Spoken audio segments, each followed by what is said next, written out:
just like how we started by writing down some properties of kites, and we looked at they have two pairs of adjacent congruent sides, their diagonals meet at 90-degree angles.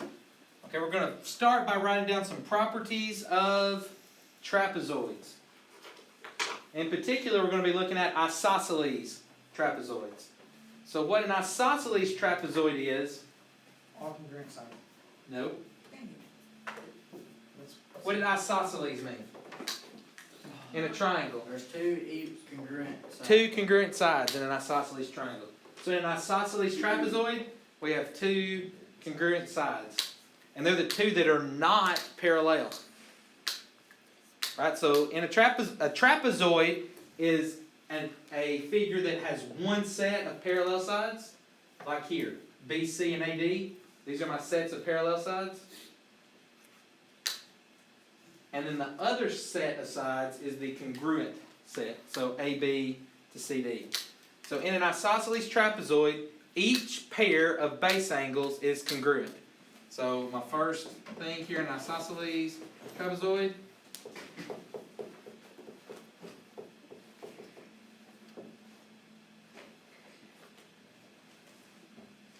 let's see, pairs of base angles are congruent.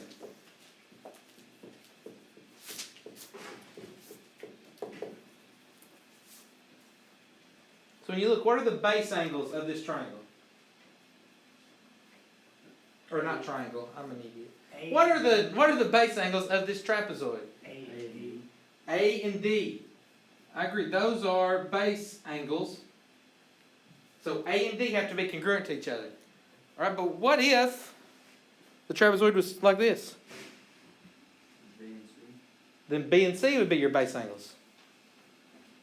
Right? If it was upside down.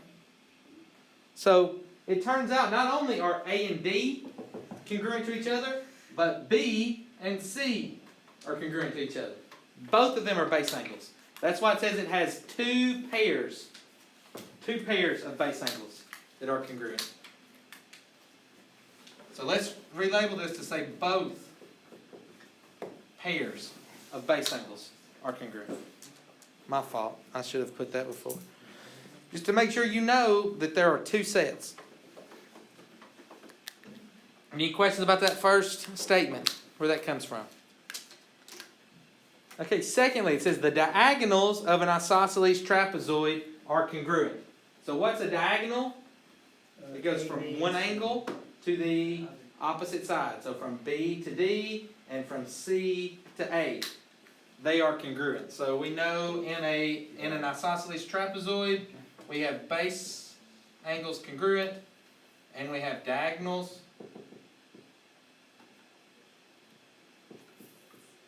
are congruent.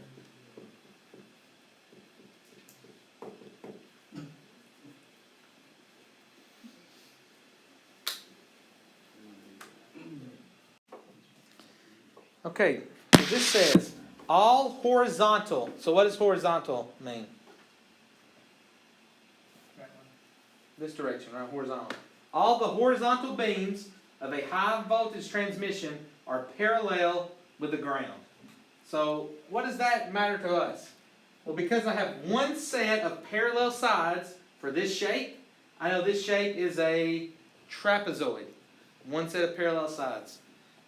Okay, then we've got that drawn, and I just realized that I cut off the question. There is no question being asked here. So let me take another picture.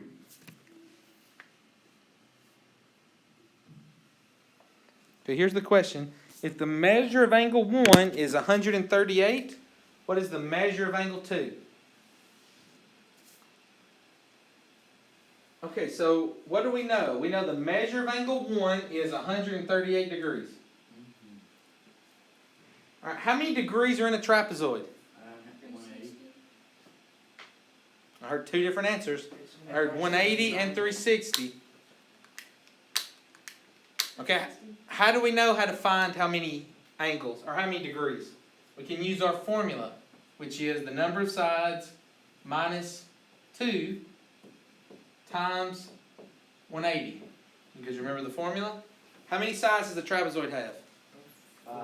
4. 4. 4 minus 2 is 2. So I've got 2 times 180, which is 360. So in a trapezoid, all of these angles have to add to be 360. Okay, so I know one of the angles is 138 in my trapezoid. So what can I conclude from that?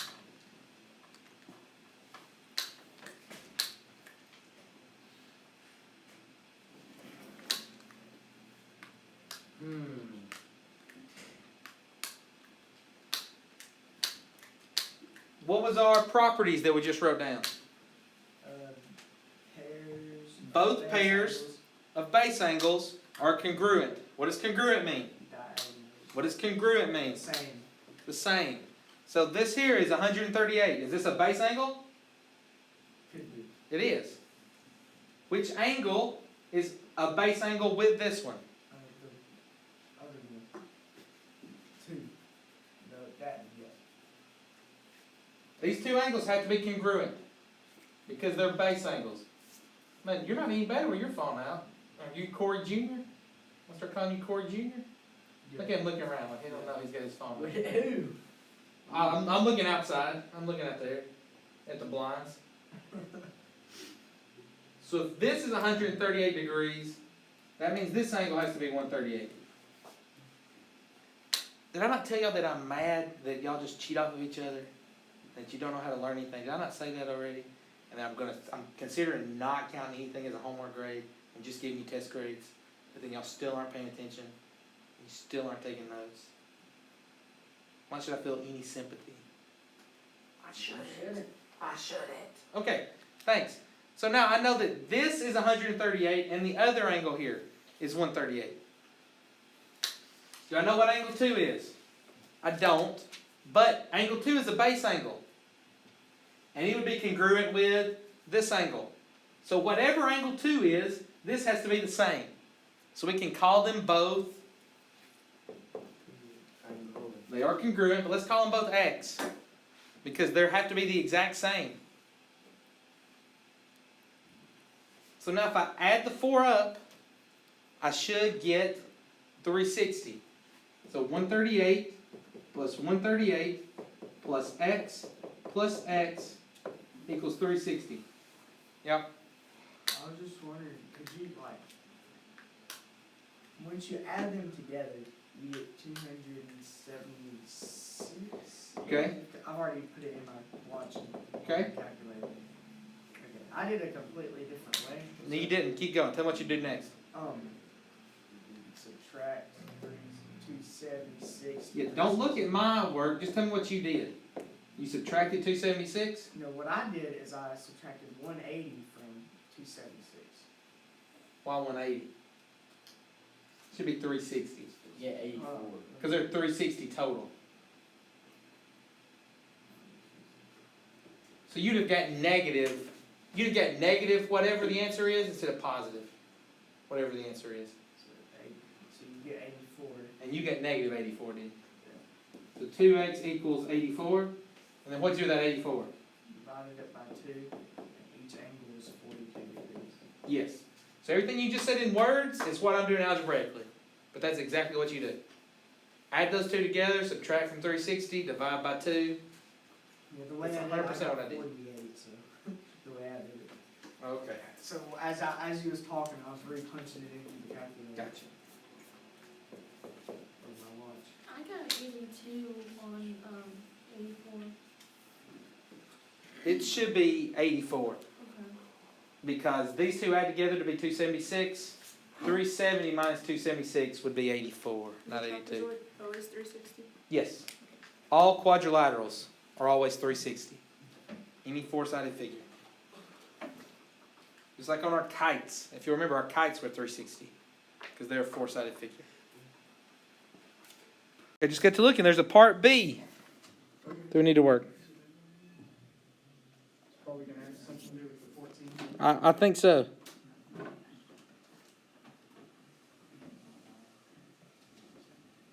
Oh boy.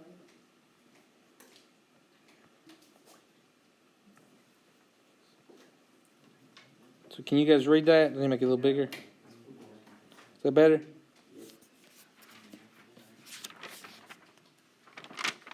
Okay, so it says here, one cross support in the center of the tower measures 4C plus 3.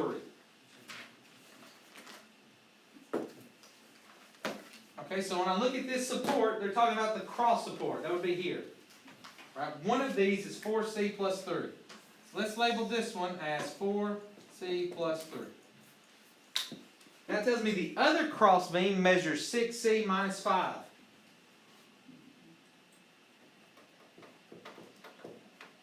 And then it wants to know what's the length of each cross support. Okay, so if I look at those two cross supports, they are part of a trapezoid of their own. Right? It's a four-sided figure, one set of opposite parallel sides. So those are parts of a trapezoid, and what parts of a trapezoid are they? Those are the diagonals. And we know diagonals have to be congruent, which means this measurement, 6C minus 5, is the same as 4C plus 3. They're congruent, so set them equal. So I could say 6C minus 5 equals 4C plus 3. Now I have to solve this.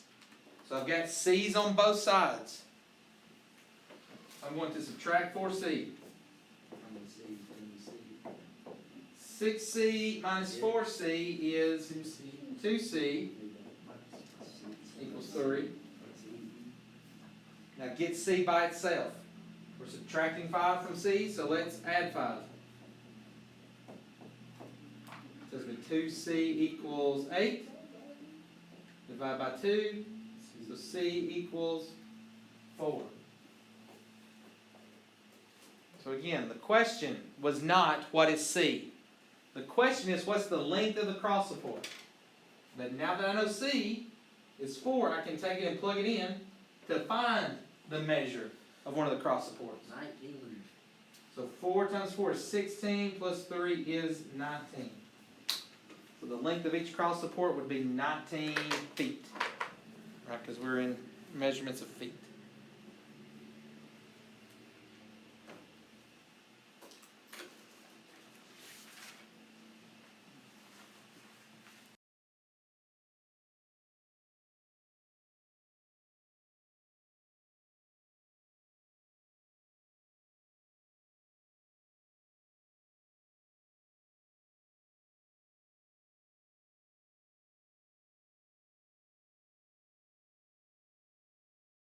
This says Paxton has made trapezoidal handbags for her friends. Oh, weirdo. She stitches decorative trim along the top, middle, and bottom on both sides of the handbags. How much trim does she need for the 3 handbags?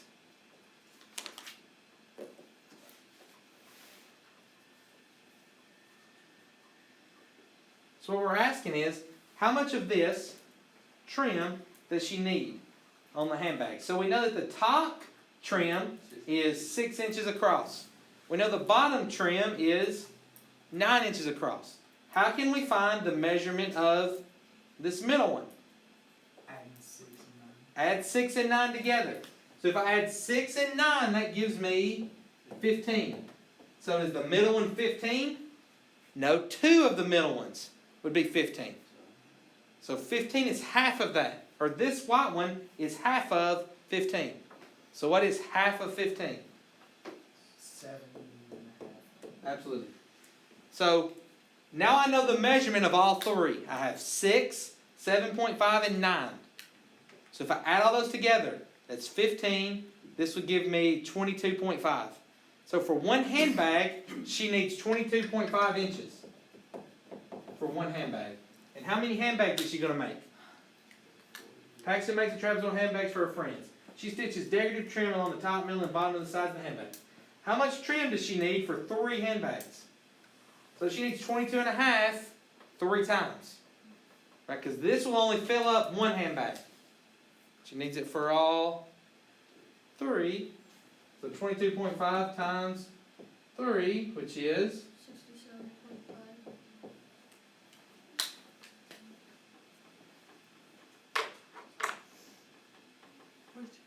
get 7.5? It said Oh, I'm actually wrong. Oh, I'm an idiot. That shows how many handbags I've carried around. Okay, where did I get 7.5 from? Because we knew that this white one in the middle was half of the sum of these two. So if you add the short one, 6, and the long one, 15, or sorry, if you add the short one, 6, and the long one, 9, in total that's 15. And the middle is halfway between that. So I divide by 2. Yep. So what's wrong with my calculations? Some people who carry handbags around. What did I mess up on?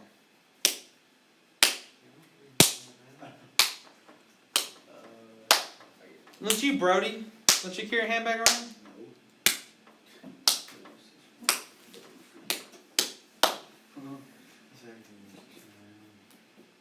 So what did I find? I found how much material is needed to make these 3 stripes for 3 handbags. But if you had to carry this handbag around, how many stripes would you want on your handbag? 2. If one side has 3 stripes on it, Oh, you have to have it for each side. I need 3 stripes on the other side as well. Because it's got to match, right? I don't know. I don't carry a lot of handbags around. So if I had, for 3 handbags, one side is 67.5. So I need 67.5 for the other side as well. So it'd be 67.5 times 2, or 67.5 times, or plus 67.5. And that would be 135. So that's my fault. Bad calculation. Should be 135.